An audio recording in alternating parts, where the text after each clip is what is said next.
Hello and welcome back to Why This Film, the podcast where we find a movie from your childhood, rewatch it and have a chat about it.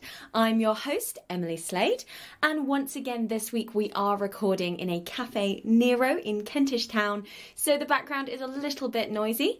I'm joined by David, and his chosen movie was Pirates of the Caribbean at World's End. The IMDb breakdown is: Captain Barbossa, Will Turner and Elizabeth Swann must sail off the edge of the map, navigate treachery and betrayal, find Jack Sparrow, and make their final alliances for one last decisive battle. Enjoy! You watched it so many times before, and now you're gonna watch it again. But it's been so many years since you last saw it, and now you show it to your friends, and they're like, What am I watching? Why this film? Woo! So I'm joined today by David. Hello, David. Hello. Thank you for coming onto the podcast. That's quite alright. And we are, of course, looking at Pirates of the Caribbean 3 at World's End. Yeah. It was weird diving into this, having not recently seen the first two, because I'm usually very much like I start one, so I've seen Kill Bill Volume 1 and Fellowship of the Ring 1,000 times. Yeah. So it was probably a good thing for me to do. What's your relationship with this movie? So when I was at school, everyone was talking about the first Pirates of the Caribbean, and how, it's such a big film and Johnny Depp's amazing in it, and so I remember seeing like a bit of it when they for some reason they showed us the first like 15 minutes on like DVD during like a geography class. Nice. Not really giving a good impression of my school at the moment. What it had to do with geography? It might have been history. Sounds great. That makes a little bit more sense, maybe. I guess so. At a push.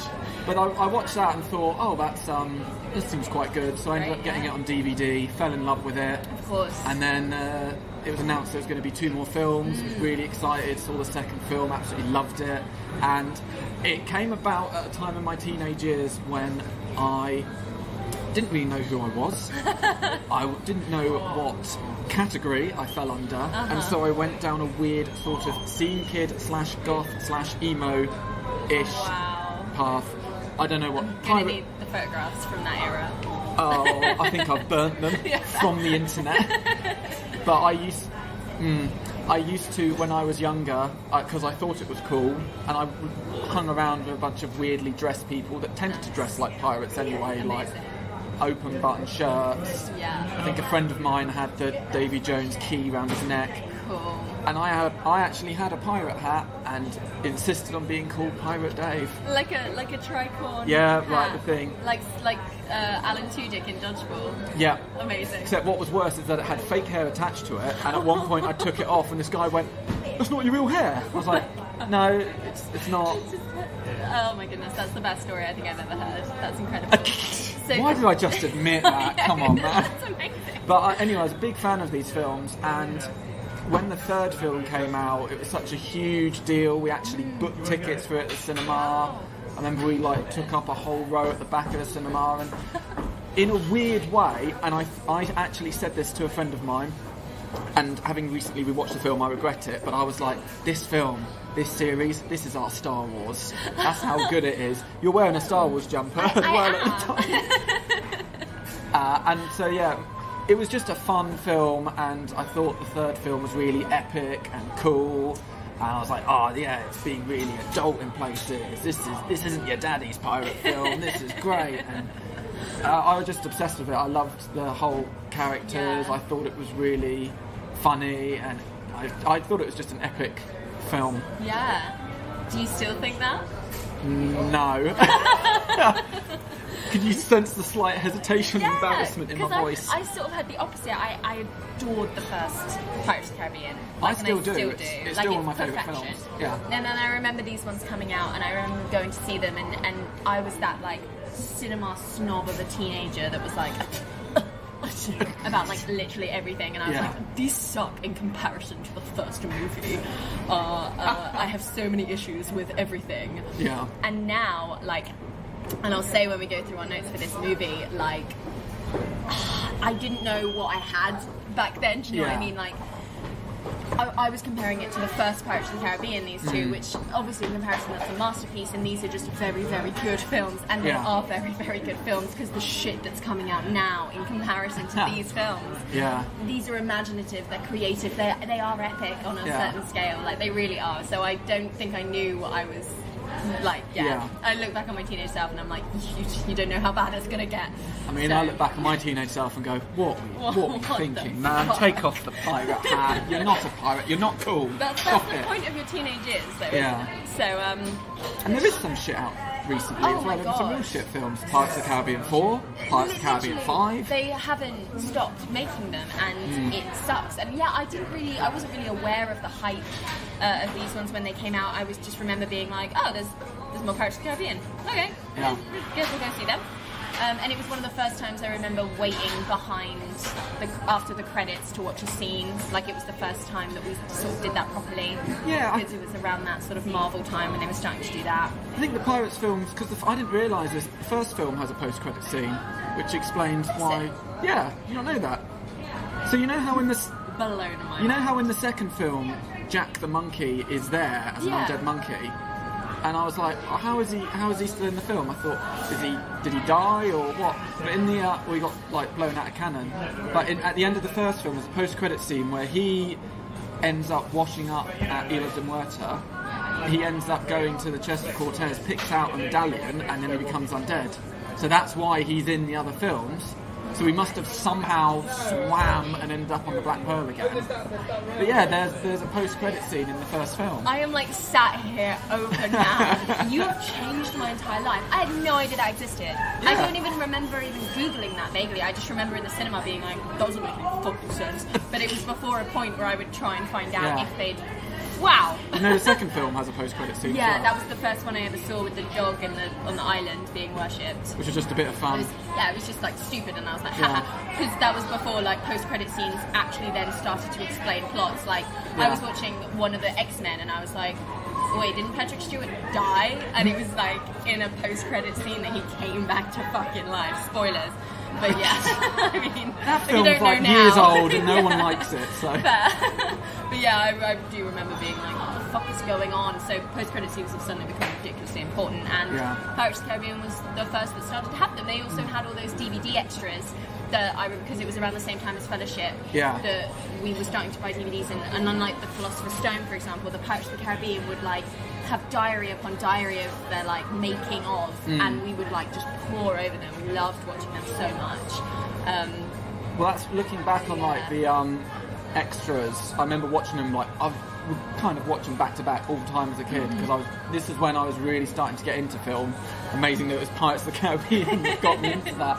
But I was starting to really get into the making of films, and I was like, oh my god, they actually built these ships and actually destroyed them and tried to use practical effects where possible for things like the Kraken and ship fights and stuff like that. And I was like, it's pretty good. It's so cool, and that's why it's so good in comparison to movies these days. Not like obviously every movie this day is crap, but you know, So yeah, I really remember disliking the third one especially, and then watching it 2 days ago, I was like hooked. I was like, this movie is so good, man. It's just brilliant scene after brilliant scene, and there's like a couple of places where I'm like, ugh. But other than that, I was genuinely like, this is great. Did you have the opposite reaction? Sort of, kind of, but yes. Basically, like I started watching it, and the opening scene is where a load of pirates are getting hung, and I had a really awkward moment when I was like, it's kind of unintentionally funny because some British naval guy was reading out a load of rights and going, this thing is suspended, and as soon as it says suspended they get hung, and I was like, kind of bit on the nose. See, I was like, oh yeah, this movie's great, like suspended, boom. I was like, this is amazing. This and then is so clever. Then the guy runs up to Cutler Beckett and goes, Lord Beckett, they've started to sing. And he's like, finally. I was like, one, that's really melodramatic, but two, he's 10 feet away. He must have heard it. Literally. That's why I loved it though. I remembered how freaking ridiculous it is. And like, like, it's always been ridiculous, but yeah, they were getting a bit more bigger and bigger with that as the movies went on. And I mean, the little boy starts to sing, and I used to find it so cringy, but this time I was like, oh, it's so epic. And they all start joining in, and it's kind of cheesy, but if you just look past that, it's like, oh, fuck I literally had the opposite effect watching it again, because I thought, originally when I first watched it, I was like, yeah, this is so gritty and real and epic, and watching it, I was like, this is Pirates of the Caribbean. It's supposed to be fun, and now it's kind of gone a bit too serious and too dark. It would be a great scene for a different film. Interesting. And I found a few of the darker moments would have worked better as a different film, maybe like a real historical epic. Yeah. It's true. Maybe they were trying to change the tone a bit, because the second movie gets completely ridiculous with its tone. So maybe they were trying to bring this one in again. I don't know. The one thing I remember from this movie, and I am skipping ahead a little bit, is we then go to Singapore and Keira Knightley's coming up on the boat. Right, this is where I'm getting my notes out now. Mate, this is where my notes start as well. And this was something I used to say about this movie all the fucking time. And I'd only seen it like twice. And I was like, this movie sucks because of this reason. They go in and they meet, who is it, Chow Yun-fat? Is that who? Yeah, Chow Yun-fat as Captain Southane. Yeah. The most pointless character. This is when films started trying to appeal to basically a Chinese market. Because they're like, let's just shove everyone in. It was a little bit pointless. It was fine. It's fine. I forgive it. But yeah, it was a bit like, okay. And they get there and they do some stuff, and then they're like, can you take off your weapons please? And they have that classic fucking trope where Keira Knightley, who's a stick, let's be honest, is like taking out all these weapons, and it's like a trope you see in everywhere. You see it in Sinbad, it's just weapon after weapon. Yeah. And then creepy Asian pirate is like, remove. Yeah, it's like, she has to take her trousers off, and Barbossa hasn't had to do shit all. That pissed me off. Barbossa's wearing a fuck ton of stuff. And all the weapons as well, but she fucking removes like a fucking bazooka from her like arse. Like, that's the insinuation. And when I first watched that, I was like, what the fuck? Like, there is no way this girl, this 16-year-old who's been sat on a little rowboat coming into Singapore, he's like had that up her ass. Keeping something up her ass, and that's the insinuation. And I'm like, now Keira Knightley, I wouldn't say it's an insinuation. She full on just goes, it's ridiculous, and like she's crushing it. Like when I was watching it this time round, she's doing a very funny job. Like, kudos to her. I genuinely think it was a funny performance. But the reason I didn't like it is because she's not meant to be that kind of funny. Like, that's not a joke for that character. Yeah. Do you know what I mean? It's just a bit jarring. I also found she gave a funny performance, but for all the wrong reasons. Yeah, a little bit. So but, in my notes, I made a kids film counter, where basically I would write something and then just put next to it in capital letters, it's a kids film. Yeah. So the first one was Hanging, it's a kids film. Yeah. And then the second one was Elizabeth, Guns Up Arse and Badge, kids film. Literally, fuck off. Why the fuck did she have to take her trousers off? Because then we get a delightful vagina joke. That's literally what I put. Excuse for staring at vagina joke. Kids film. Yeah, literally. I was like, oh, these are all things that I'd forgotten that clearly pissed me off the first time round and were kind of pissing me off the second time round. So I was like, Barbossa is wearing like 9 layers. Yeah. And you've made Elizabeth take off her fucking trousers for no reason, just so Mackenzie Crook can look through the floorboards up at her vagina. Like, what is this? Yeah. And it was still, like, they really try and make Elizabeth a progressive female protagonist, and they do a very good job. Like, she was a hero of mine when I was growing up, and she is great in this movie. Yeah. But she does still suffer by having to have those stupid things done to her because she's a woman in a movie. Like, one of the 2 women in this movie. I mean, Barbossa should have been strolling in like his, briefs as well. I mean, he could hide something. He could hide a gun in his beard, for Christ's sake. Exactly, for God's sake. So that's annoying. Yeah. When you said she delivers a funny performance, I just wrote down where she says, "You sit here cowering in your bathwater." Yeah. And that's a funny delivery. It made me laugh. It's so over the top. Keira Knightley cannot possibly show her tongue to anyone when she acts. Whether it's Mr. Darcy, Jack Sparrow, she can't possibly do it. That said, I have a lot of What you didn't see is Knightley. Keira Knightley just walked in right now, saw us talking about Pirates of the Caribbean and just started talking then. And, she's gone. Bye, Keira. Bye, Keira. Sorry, I do love you. Like, I do like Keira Knightley. I think she's a very endearing lead actress or actor, whatever she would prefer. I know loads of people that can't stand her. I think she's good. There are some films where she is really good. I really do like her, and I do like her in these movies as well. But like that's not. I can still make fun of you, Kira. Sorry. You're clearly listening to this podcast. She's an avid listener, I'm sure. Oh, animal sidekicks. How very Disney. You want it to be a kids' movie? You've got the fucking parrot and monkey now teaming up. I will not have you say a bad word about Jack the monkey. He is the MVP of that film. It is well used, and I do like it. But I was very aware that I was like, oh look, cute animal sidekicks doing cute things. Like cute things. He takes like a firework, fires it off a bridge, and kills a load of people. In cahoots with the parrot. Yeah. Still there. Scruffington has scrubbed up, so Commodore Norrington becomes Scruffington in the second movie, and he's now scrubbed up and got his nice powdered wig back on. Again, another character that is poorly used in this movie. Oh, he dies like a bitch. Like he just kind of stands there. Yeah. Like he may as well have just tossed himself into the ocean. Stellan Skarsgård just kind of walks into him and then he's dead, and it's like, oh, and he's had so many opportunities to not be killed. That scene lasts like 5 minutes, where he could have jumped on the rope, walked away, killed Bill Skarsgård. Like, he could have done so many things, but he's literally just like, I want to die. It's like he wants to die, but it's not made clear enough that he wants to die. Also, why do you want to die? Yeah, like, he could save everyone. He's Admiral. Like, oh, it's so stupid. The actors are having a lot of fun with these parts. Like, they still are. I haven't seen any of the later Pirates of the Caribbean movies. I adamantly refuse.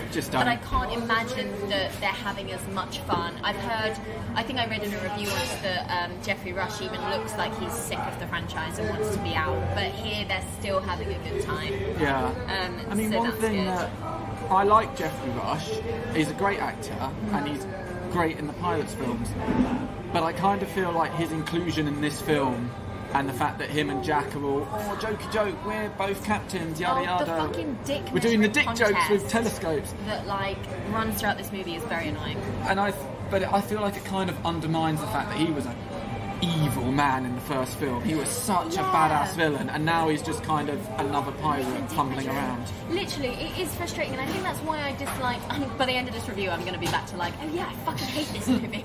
Like, I really am, because that was another reason I disliked it. It felt like there was a small amount of plot that they stretched over from the previous movie that they needed to tie up with Calypso and Davy Jones and the touch of destiny, and then everything else is just fucking fan pandering filler.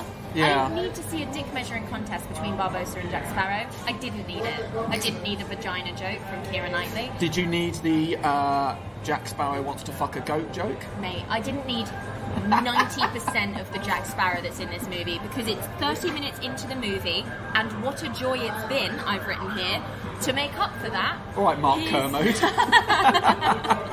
He's fucking 1,000 Jacks for 5 straight minutes. I timed it.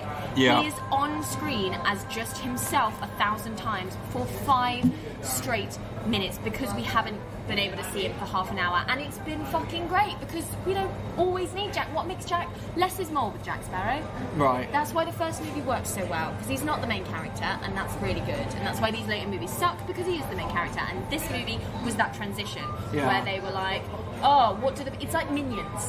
It's like the Minions movie, this bit with Jack Sparrow. It's like, fucking cram more Jack Sparrow into this fucking movie. They fucking love Jack Sparrow. And it just ruins everything, because I'm like, enough.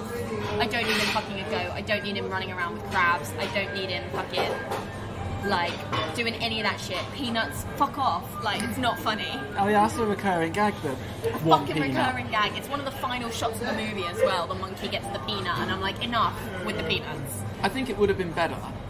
And like, when I was watching the film and you had the multiple Jacks scene, I did think, wow, considering this film is like 12 years old now, the CGI, the editing and everything looks amazing. Yeah, it's very smooth, it's very good, but it's just not entertaining. Like, I didn't pay to watch fucking Johnny Depp prance around in, like... I think you did if you went to see a Pirates of the Caribbean film. Clearly I did, but I didn't actually want to.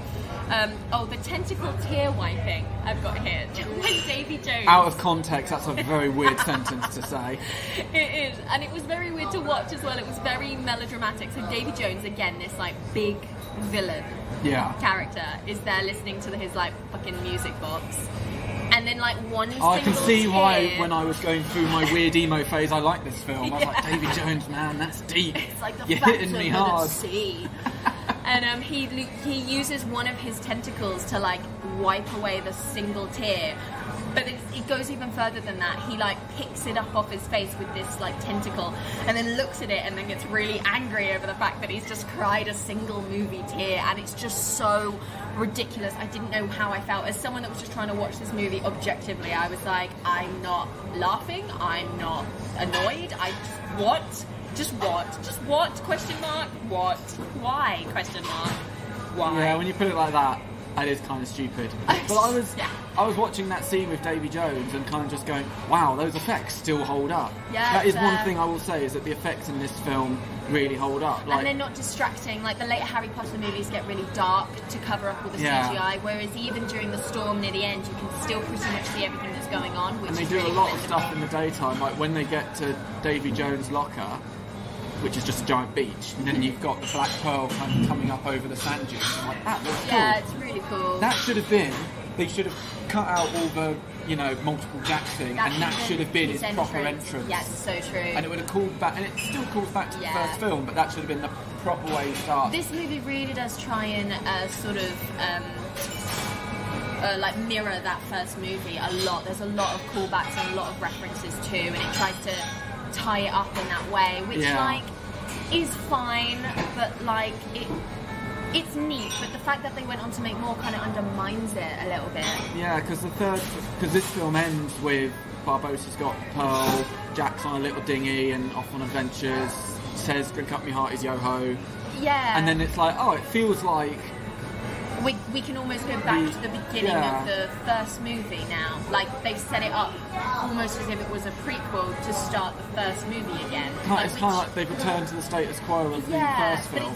It feels like a perfect circle. But it almost shouldn't be, because they've been through so much and done so much. Like, why reset in that way? Surely end in a different place so you've actually gone on a journey, rather than just imply that these fucking dickwads just dick around doing whatever the fuck they want all the time, and just nothing, no consequences, no nothing. They don't learn anything because they just do fucking whatever they want. And I guess pirates, you can excuse that with pirates, but like, it's still a movie, and we need our characters to have like had an arc in a way. That ruins my last note, which was I really like the ending. Oh, no. And I'm like, oh Christ, Jay, you're right. They literally start off where they began. It's like, oh, what's the point? Yeah, a little bit. Sorry, I ruined movies. We're really jumping ahead. We've gone to the end. Like, rubbish. Right, there we go. At the end. Done. It's very obvious about the love story and who Calypso is, and I don't know if it's because I did already know, and that's kind of cheating, but they make it very obvious. Like, it's she's obvious in the standing second there, film, kind of. Yeah, exactly. They have a locket around. What if they were trying to make it like a big build-up? Because it's not.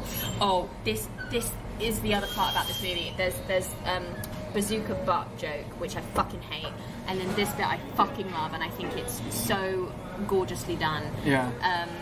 Where they're coming back. I'm gonna start crying. And Governor Swan is on one of those little boats.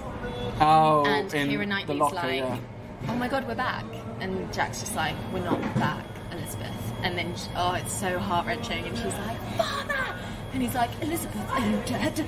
She's like, no! And he's like, oh, I think I am. And you're like, oh That's because god. Jonathan Pryce, though, is top tier. Oh my god, he stole the first movie, he's stealing this movie. I can't remember what happened in the second movie. But I think the scene's really good. Keira Knightley gives a really good performance at that bit.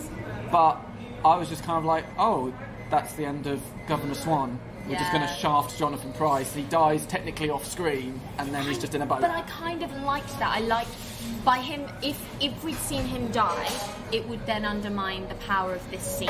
And but like, what sucks is that we're kind of told that he's going to die. So they do still kind of. They're like, we're going to kill Jonathan Pryce now, and then in the next scene we see him on one of the boats. But I still think it's powerful. I still think it's a nice idea. Again, it's like imaginative, and they were trying new stuff. So like, you've got to commend them for that. And as you say, Keira Knightley gives a really, really emotive performance, and like, I cry every single time. Like, it's just one of those bits in movies that I'm just like, oh, it's so good. There's a deleted scene which I think should have been included in the film where Governor Swan thinks Elizabeth died, and so, because they mention about Singapore and stuff, so he goes to try and stab Davy Jones's heart, and then they have the exposition of, you know, if you stab my heart, yours will take its place. But they didn't finish that scene, so it's Bill Nighy in grey pyjamas. And then it's like, that's the illusion broken a little bit. But still, Bill Nighy, which is a note I put in, is still top notch. He's amazing in this. Just having a fucking blast. Oh yeah. A blast. It's Bill Nighy's weird twitches. And like, I've got it in my notes, like, is it meant to be serious when he's on that fucking stretch of desert in a bucket? Like, are we meant to take that seriously? Because it's like a standoff between the three, like, it goes full on Western. It's like, and then the camera's like sweeping around them, and they're like walking all to meet each other. And then Davy Jones is there standing in a bucket. What's of water. funnier is there's buckets behind him, so they've obviously, but there's no one else there. So Cutler Beckett, you know, a really high-ranking naval officer, a lord, and Will Turner just get a load of buckets, kind of fill them with water, put them down, help him across onto like this. I've literally written what. And he's got a wooden leg. Yeah. What were the logistics of getting him onto this beach? Because I want to watch it, because it would have been fucking hilarious. And he's just stood there in a wooden bucket, and all credibility's out the window. Is he just thinking, I look like a dick? I look like a dick. It's very funny. I've written here, oh look, it's the character nobody asked for. I can't remember who I'm referring to. Well, from what you said earlier, it probably sounds like that's Jack Sparrow. Oh no, it is! It's Jack Sparrow's dad. Oh! Keith Richards. Which is I don't even know what the character's name is. Right, it's literally Jack Sparrow's dad. Like, I don't know what his fucking name is. I don't think it's Keith Richards. But it's Keith Richards, because of course the whole thing was that Johnny Depp based his performance on Keith Richards, and then he suddenly appears, and he's literally just here to make sure that the pirates abide by the code, which the whole movie insists were just guidelines anyway. So are we meant to respect the code? Are we not meant to respect the code? Like, he says code is the law. Oh no, sorry, he says.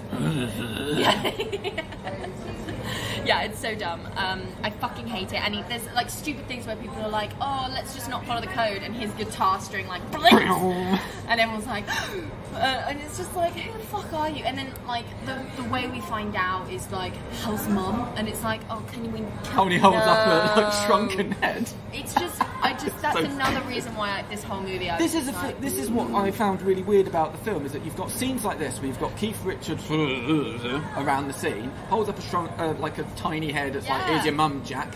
And this is the same film at the beginning. Yeah, we were kids being hung. Literally, it's so true. The tone is like Hunchback of Notre Dame. It's all over the place.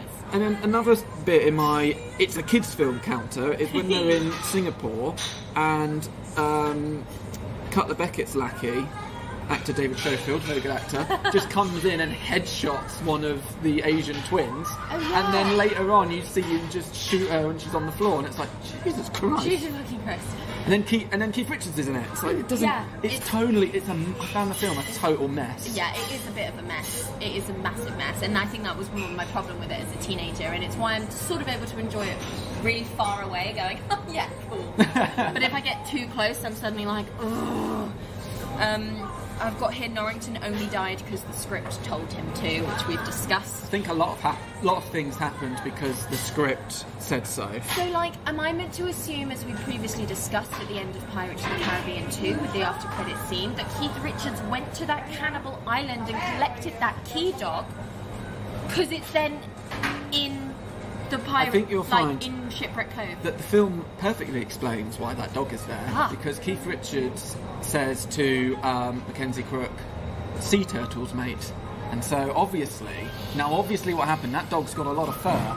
So that dog obviously used that fur from his back and roped together a load of sea turtles to make a raft, a la Jack Sparrow, and then sailed on to Shipwreck Cove. It's obviously I know I'm being such a little like weirdo, but like, no, because that story was fucking fake in the first place. It was the Indian trading company that got him off the island. So like, we are meant to believe that Keith Richards went to Cannibal Island and collected the dog, and the only reason the dog's in it is because the dog is in the ride, and everyone's like, oh look, it's the dog, and they're trying to be the first movie again. It's just fan service. Oh, it is. It could just be a different dog. Deus Ex Keith Richard Code Keeper. Maybe it is a different dog. Maybe there's several key dogs across the Caribbean, and we're just using one of those many. dogs might be native to the Caribbean. Speaking of like Keith Richards, he's only there for like a bit of exposition, which you're giving it to Keith Richards, man. Come on. Yeah. But there's that scene, the whole Brethren Court is full of loads of different pirates from different parts of the world. Which is cool.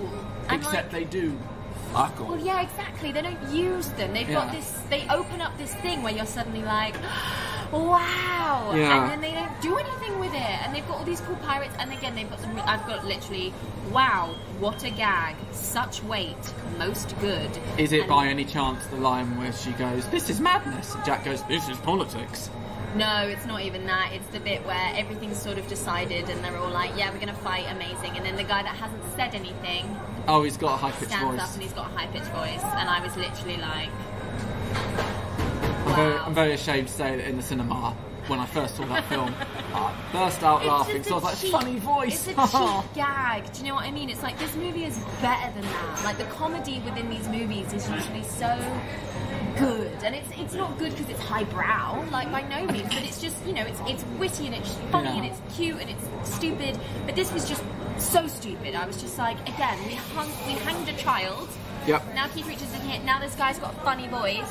But we've just also made Elizabeth Swann the Pirate King, which is fucking awesome, and I really can't deny that I'm always really happy when it happens. I think it's a nice twist where Jack, you know, votes for Elizabeth to make her the Pirate King, and then that means, you know, right, we get to go to war. But when I watched it, I thought, it would make more sense if Jack made Barbossa the king. Well, I think they do. But I guess it's because Keira Knightley's agent's probably like, you need to get her to do some more stuff. Yeah. It's like, alright then. It is cool though, it is fun, and they do justify it within the world of the movie, I think, quite well. And I like that sort of like chaotic neutralness about Jack, and that's what makes him so endearing. He's almost Heath Ledger Joker-esque in that we don't really know anything about him, so giving him a dad sort of opens up more questions. Yeah. So that's quite good because they don't give us too much. And like there's a wonderful line that literally sums him up, whereas the guy's like, do you think he plans it all out or makes it up as he goes along, and just as like the ship's falling apart? And that's the appeal of Jack Sparrow, and that's why these later movies, again, I haven't seen them, so I can't really say, but I didn't want to know more about him. I didn't need to know those more later movies, like just very quickly, the fourth film, Johnny Depp looks bored out of his skull, and in the fifth film, it's like someone doing a bad impression of Jack Sparrow by just going throughout the entire film, and then they're not good. I saw them both in the cinema. Even though I was like, they're probably not great, but I still did. And if a sixth film came out, I'd probably go and see that in the cinema. Oh wow. No. I don't do that. Thing is though, like, when watching this film, I was like, Johnny Depp's good. He's trying in this film, which he doesn't really seem to be in the fourth or fifth film. Sorry, Johnny, if you're listening. He's probably drunk, so he won't even notice. But like, he's good in this film, and he's trying, but it's not as good. I think because the first film, his performance was seen as quite groundbreaking. Yeah, I mean, he was up for an Academy Award. It was, yeah, and no one knew what to expect. But now we've seen it, and that performance has been like watched a million times over. And of course, in this movie, he's had to be like 100 different Jack Sparrows. Yeah, for all the different. We've got that weird scene where he's got the two Jacks on his shoulder. But they just keep coming back, and I don't really understand why. Why is he suddenly schizophrenic and starting to see all of his extra selves everywhere? Because they paid Johnny Depp a shit ton of money, and they're like, right, we're getting our money's worth. Fair enough. I like the whole bit with Calypso. I don't really have any notes about it because I just really like it. The bit where she becomes a giant crab lady? Yeah, I thought that was dumb as hell. I liked the sort of plot line that they had going on. I liked that it was Tia Dharma. I liked that it was a whole thing. It's fine. But then of course she sets up a storm because she realises that she's against the Brethren and Davy Jones, so she just sets up a massive storm for them to all die in. She could easily just kill them all, but just is a raging storm. And we get Keira fucking Knightley doing her Aragon moment. Oh. I've literally got here in caps lock, hoist the fucking colours, lads. I cringed. I cringed so much. I was like, no, I can't. And she just screams it. She screams that entire scene. I don't mind that one. I really don't. It's later on when they're all going fire, fire, fire, and she goes fire all. And it just. It's like, all right, you don't need another one. Yeah, I'm just a bit like, Kira, everyone was going with fire. It was fine. Now you're just making me cringe because you're reminding me like who you are and what you're doing. There were two moments in the film. Like, there's the first bit when they get in the maelstrom and it's the Black Pearl and the Flying Dutchman, and they all shout fire, fire, fire, fire, and then Bill Nye's like fire, and then they do it again when it's the Dutchman and the Black Pearl against Beckett's ship, and they're all screaming fire, fire, fire. It's like, Christ, you don't need to pad this film out. We're nearly 3 hours. Come on, just get to the end. And this is the thing, like there was a lot of things they could have cut out, like the little dick measuring contest, and like a lot of. I didn't mind the sort of stuff with Elizabeth and Will because they are our main characters and we are meant to be rooting for them. I genuinely didn't mind it because I was like, it's short and sweet in a way. I thought most of their shit was like the weakest part of the film. Well, it was in the first movie as well. They're just there to be the Gavin and Stacey so we can focus on the Nessa and Smithy that is like Jack Sparrow and the whole pirate lore. So they kept it short and sweet in this movie. Like any more and it would have been disgusting, but like it's quite nice. I like what they did with it. I like that they have a bittersweet ending. I really like that. Yeah. They're not like married in the sunset. Like they only see each other once every 10 years. Their marriage was brilliant. Oh my god! They get married on the ship during that whole action scene. And it's another example of them being like imaginative and creative, and like someone was like, let's get them married, but let's have it during a sword fight in a storm on a ship, and it's like it's really fucking cool. One thing I thought, that whole maelstrom scene, I was like, I have absolutely everything that's come before it. Like I think the first act was just a bit all over the place. The second act was kind of messy and a bit boring, and there's loads of stuff that's like cut it out. Yeah. Like I realised like you don't really see much of Davy Jones, and he's meant to be the main villain, and then suddenly he's the big bad that Jack's got to fight. Yeah. And whilst that's a cool fight, I was like, this whole maelstrom scene. It should have been the climax of Dead Man's Chest. Yeah, that's true. Like, because you. And maybe it was that thing where they were like, movies were starting to get 3. Yeah. And so they tried to stretch it out into when really the plot of the 2 movies could have been condensed into one movie. But money. But they want to make some money. Which is fine because as movies go, they're both not awful. Which you can say about things like The Hobbit. They can put that on the poster. They're not awful. 3 out of 5. A solid 3 out of 5. I think that's where my disappointment comes from, because for me, and I imagine many will argue this, but for me the first Pirates is 5 out of 5. Oh my god, the second one is nice, fun romp. It's like 4 out of 5.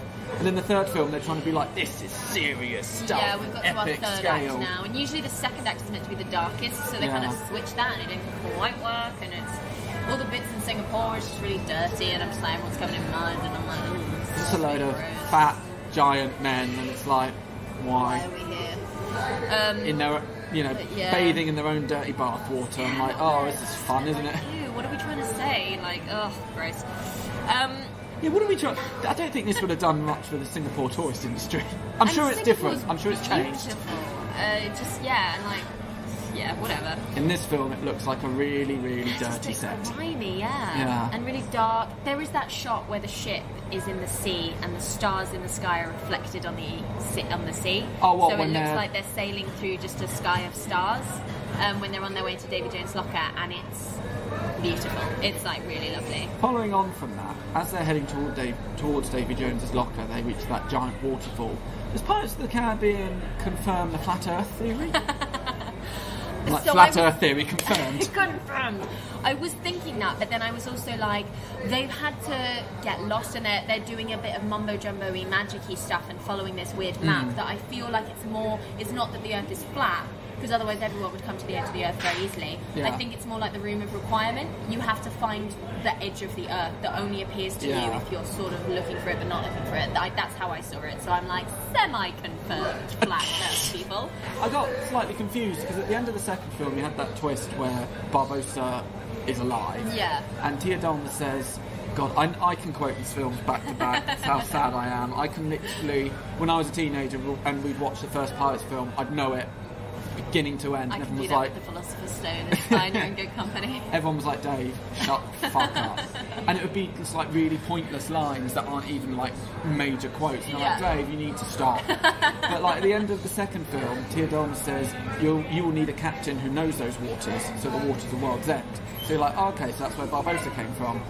But then it's kind of revealed that he didn't, and then they've got to get a map. It's like, why do you need a map if he knows where he's going, or does he? And they try and do that thing that like the nitpicky audience members would be like, oh, well, you brought Barbossa back, why can't you just bring Jack back the same way? And they try and justify it by being like, oh, well, he was in Davy Jones, and Barbossa was just dead, just mostly dead, so like we could like sort of bring him back, but he's also been near Davy Jones because he was dead, so maybe he like was like, I just was nah. And all the dead apparently are on their way to Davy Jones, but maybe Davy Jones is like a particular circle of the sort of afterlife that people get trapped in, and all the other souls are being ferried just to the normal Davy Jones bit, and the locker is I feel like you're taking this too seriously. This is a film where there's a joke about I once knew a guy with no arms and no legs. What do you call him? Larry. And I was like, this is not a deep film. We also hanged a child. Oh, we hung a child. Great. Ooh, dude, you could have just tossed him overboard. So that was when Davy Jones takes down. That was the Davy Jones one. I was like, what are you talking about? Oh, it's Davy Jones. And I've literally got the written down here to remind myself to be hilarious. And when he gets his like squidness and he like shoves it all up in that guy's face. I love that scene. It's so cool. Yeah, it's really cool, but I was just like you, mainly. I did think, should I put a kids film counter? But I was like, no, because it's so... No, because it's like so over the top. And some kids stuff needs to be dark. I do agree with that. Beckett's death chef kiss, I've written here. Yeah, that still looks awesome. It's so fucking great. And Tom Hollander's performance. Oh, he's brilliant. Oh, God, I feel like, though... It's what you get. This movie got such highbrow actors in to play such fun characters, and that's why it's good, because they're getting to have a break from doing their, like, serious Oscar movies to come and be pirates and governors in the Caribbean. Such a slimy bad guy. And everyone's doing great. From a story perspective, though, when it got to the fight with Davy Jones, I thought, in the context of this film, because Davy Jones is barely in it, he's basically Cutler's lapdog. Yeah. It would make sense if in the final battle it's Jack Sparrow versus Tom Hollander versus Cutler Beckett. Because he's become the main villain. But it would look silly because Cutler Beckett is about 4 foot. Yeah, So and he would just get all of his friends to shoot Jack. Yeah. So it would be a very quick fight. That's why I thought like this film would make the climax of this film would make sense at the end of Dead Man's Chest, because especially considering at the beginning of Dead Man's Chest, Will and Elizabeth's wedding is ruined, so it then makes sense from a story perspective to have their wedding take place in the climax and the fight with Davy Jones, because that rivalry kind of just get picked up like 2 hours into the film. It's like, oh yeah, this was a thing. This was a plot point. I feel like the writers wrote themselves into a corner at the end of the second film. It's like, okay, so Cutler Beckett's got the chest, he controls the sea. We've had that weird looking kiss with Will and Jack, and now he's eaten and his chips been taken down, and then Barbossa's back, and it's like, right, we're doing a third film. Oh Christ, what do we do next? Throw a load of basically throw everything. They throw shit at the wall. Somehow the wall's made of glue, so it all sticks. Like, brilliant, we'll use all of it. Well, let's do all of that. Yeah, it's so true. I've run out of notes. I'd have too, but I feel like I've got more to say. No, it's fair enough. I would say that I did enjoy it because the end of the film was so fun. Yeah. And I was like, okay, well, that's the last... It picks you up again, doesn't it? Halfway through I was lagging and I was like, ugh. But for that final climax, you're like, fuck yeah, Pirates of the Caribbean. Yeah. And it brings you back. I did like how Elizabeth says at the Brethren Court, what was it she says? Oh yeah, prepare every vessel that floats, but we'll only be using one, so... Yeah, literally. Yeah, they completely wasted the Brethren Court. Yeah, they're just all sat in the back. And all the Royal Navy, like, Flying Dutchman and the Black Pearl blow up Cutler Beckett shit, and all the other naval ships are like, fuck this, we're off. I'm like, there's hundreds of you. You could just go, alright, come the fuck on, we'll take you down. Literally, you are breaking the law. So. Yeah, so it's like, alright, well, it's pirates, I'm going to shoot them. I do think as well, like, in the first film, they mention how the Black Pearl, and this is because I know all the lines, is the last big pirate threat in the Caribbean, mate. That is the actual line. And then suddenly... Maybe he didn't know, though. Maybe he, like... But then there's a whole Brethren Court. Did he not know about that? I think they just forgot that they made that movie. And they wanted to make more money, so they were like, guidelines. No, there's like a law book now, and Keith Richards will kill anyone that goes against it. Barbosa's biggest threat in the Caribbean? Nah, there's Davy Jones. Nah, there's Blackbeard. Nah, there's all this and all this shit. Like, yeah, it's Oh, and Jack's a pirate lord. Why? Yeah, why? Especially if his dad is Keith Richards, who's clearly like essentially the pirate king. Why do people listen to him? I don't understand. Is he the code keeper? Who put him in charge? Where is their mum? What's going on? Who wrote this fucking movie? Oh my god. You started this podcast saying, you know, I actually like this film, and now it's like, I'm not so sure. What the fuck? Basically, I think this film is great if you don't think about it. Switch off your brain. It is and have a great time. It's a very long film though. There were bits where, like, there was a scene with Will and Elizabeth at the bottom of the ship chatting, and I was like, I need the loo. I'm not going to pause it. Yeah. Little bit. It's fair enough. It's fun, but I think if you compare it to the first film, which was so good, and it's got a really fun story, and the characters are pretty well rounded. And it's something different because you've got just a classic love story, swashbuckling love story, and you throw in Jack Sparrow and Barbosa. Zombies as well. Like, it's just everything about it was so good. They wanted to resurrect the pirate genre. Everyone was like, it's a dead genre, it's not going to happen. They were like, what if you put zombies in it? They were like, get the fuck out of my meeting room. But then they did it anyway, and it was great. That film feels a bit grittier as well, even though you've got the undead zombies and all that lot. It still feels a bit more grimy and a bit darker and threatening. And it was like, ooh. And then the other films are kind of just like bog standard fantasy films, sort of. Pretty much. Like whereas the other one action was films. Swashbuckling, pirate, romantic action. Jack Sparrow was cool. Yeah, now he's just old. He's just a bit of a goof. Yeah. He's really tired. The fourth and fifth films are hot garbage. I'm not even surprised. That's why I did not pay money to see them. Yeah. Watch them when you're really drunk. Okay. That's probably the best thing to do. The fifth film is by far the worst. Fair. I was like, why did I waste money to see this? People just said it was the first movie with different characters, and it's like, why don't we just watch the first movie? People said the fifth film is the second best film, and I was like, you're wrong, it's the worst. They've all gotten steadily worse. Oh god, it's bizarre. But yeah, that was at World's End. I hate it now. I'm kind of indifferent. It's cool to see some of the characters. There's some bits which are fun, but meh. Yeah. It's you kind of zone out for a bit. For most of it. I started doing ironing. Did you actually? Doing the second act, I was like, I've got ironing to doing, so I'm just going to get some ironing done. And then by the time the third act rolled around, I was like, oh, okay, the ironing's done. We're back on board now. We're back on board, yeah. Yeah, so we're on the street in Kentish Town now. I've got a gingerbread man I really want to eat, but it's going to sound really bad on a so podcast. Crunchy, unless it's chewy. Great. I think it's chewy. Oh no, but the boxer shorts on it are... they'll be the crunchy. Boxer shorts on the gingerbread man are quite hard. You can cut that out. No, I'm not cutting that out. Oh no. I'm now putting this entire segment in just for that line. Brilliant. So yeah, thank you. Do you have anything else you want to say about Pirates of the Caribbean at World's End? It's a film. It is a film. It's that a very long it film. Definitely is.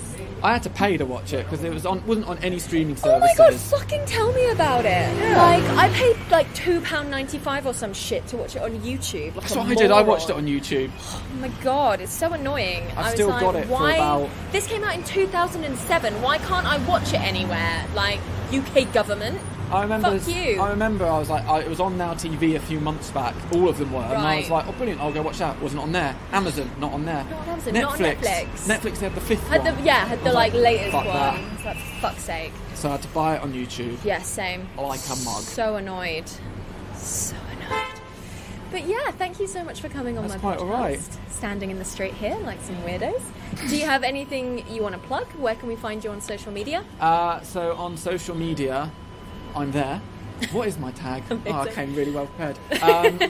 I'm on Twitter and Instagram @_McCulloch David because some utter bastard has got @David McCulloch. I'm just watching a car nearly get hit by a bus. Oh, that's a tight squeeze. Yeah, that was very close.